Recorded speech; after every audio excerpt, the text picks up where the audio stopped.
Ladies and gentlemen, it's that time once again for your weekly DC update. Now, I could probably do daily videos considering how much material they give us to work with, but if I had to do a DC video every single day, I would probably kill myself. Hello, darkness, my old friend.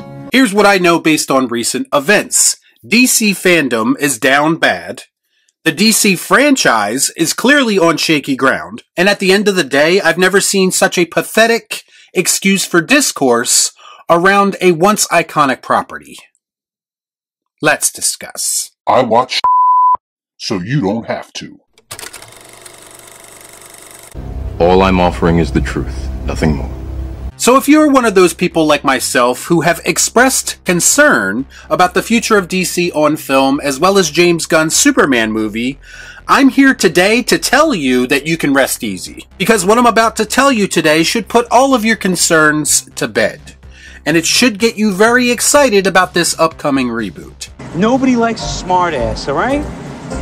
DC Film News, courtesy of DC Leaks, are posting about unconfirmed reports from an alleged recent positive test screening of Superman. You'll all be happy to know that according to this report, Superman is not a comedy, but it did have funny moments in it. Also, the characters are not who people think they are, and online speculation about the film is dead wrong. Take this with a grain of salt. Now, given that this is coming from the illustrious account called DCU Leaks, who? That's right, DCU Leaks. Have you ever heard a more legitimate and unbiased source of news and rumors in your life? Take it with a grain of salt. I'm taking this to the bank with a source like that. Remember it. Write it down. Take a picture. I don't give a fuck. This couldn't possibly be an orchestrated response to the reports last week that Superman is surprisingly comedic. This couldn't possibly be an orchestrated response to the negative reaction to Simple Jack Green Lantern. This couldn't possibly be an orchestrated response to all the online speculation that was ironically inspired by James Gunn himself and his compulsive tendency to reveal and explain too much. How anyone with half a brain will take a report like this seriously is mind-boggling to me. And if you think I'm being one-sided about this, I'll have you all know that I didn't report on the negative test screenings that were rumored for this film either. People are going to seriously act like accounts like this, DCU Leaks, aren't specifically designed to build hype for a movie. They are basically there to protect James Gunn's work before it even comes out. And spoiler alert, if history has taught us anything, this is probably what you're going to hear next as we creep closer and closer to this movie premiering. And here we go. Tom Cruise definitely saw this movie and he loved it. Superman is the best DC movie since The Dark Knight. Superman is the greatest comic book movie ever made, according to its director James Gunn. We have unconfirmed reports that a blind child went to see Superman early and he has now regained the ability to see.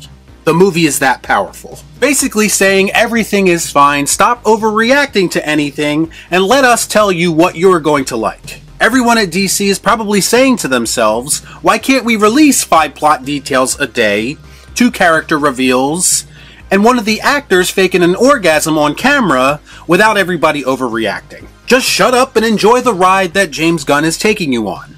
Well, I think I want to get off. That's what she said. You would think that this guy has a filmography filled with masterpieces, the way that people online protect him and act like he is somehow above criticism. I shit you not. James Gunn posted a picture of his dog over the weekend, which is not a problem. I love dogs, he loves dogs, almost everyone loves dogs. But this guy strategically placed a DC Comics encyclopedia in the shot, and you would have thought that he cured cancer. People were actually saying in the comments that just because he has this DC encyclopedia, that this is a clear-cut sign that he is the right person for the job. You mean the same exact book that pretty much anyone can buy on Amazon right f***ing now? You mean the same exact book that is basically the equivalent of DC for Dummies? This is what makes him qualified. I know we live in a society where everyone is easily impressed by everything, but I had no idea that standards were this low when it comes to DC fandom. Now I know someone's going to respond to my criticisms in this video and say all you do is hate James Gunn, and why don't you just wait till you actually see the movie for yourself? I have a question for these people. How are you able to heap unconditional praise on this movie that you've never seen, but I'm not allowed to criticize it? My, how the tables have turned. And here's the funniest part of all of this. Most of my barbs over the past several months haven't even necessarily been directed at James Gunn. They're more directed at the people who glaze this man constantly online, and it's usually over the dumbest possible. Why don't you relax? More news from this godforsaken company that is basically the gift that keeps on giving. Apparently a Smallville sequel series was in the works, or at least being talked about, and now it's off the table. It appears that the fact that they are in the process of rebooting Superman as we speak has put any possibility of an elseworlds Superman tale on hold. And what information I'm supposed to take from this is that I guess WB, DC, and James Gunn want to keep all their focus on the DCU for now. But if you're someone like me who isn't all that interested in yet another DC reboot, then I'm not really all that impressed by this. Whoopie f***ing do. Hey, I'm impressed. In fact, the only thing that I was remotely looking forward to as it pertains to DC on film was possible Elseworlds tales, because that's what interests me. What have I been saying since even before James Gunn took the job? Go back and check the tape. The videos are there.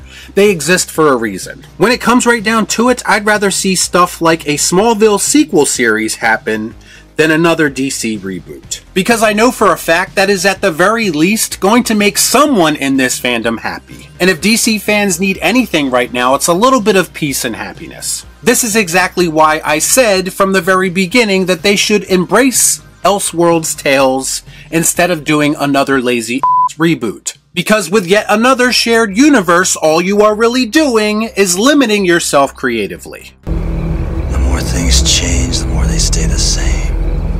And what does this news say about the real reason that Superman and Lois was ultimately cancelled, pissing off another fan base? What does this news say about the future of the Matt Reeves Batman universe? Again, potentially pissing off another fan base. As I've said many times before, I strongly believe that Gunn does not want two different versions of Batman existing at the same time. Which to me is the biggest reason, even though they won't admit it, that the Batman 2 hasn't happened yet. And to me, this news about a potential Smallville sequel series that now apparently is not going to happen all but confirms that. What WB and DC want is one cinematic universe. They want what the MCU has and all the limitations that come along with it. And I'm sorry, that is not remotely interesting to me, and I'm well within my rights to say so as a longtime DC fan. Y'all be cool. Right on.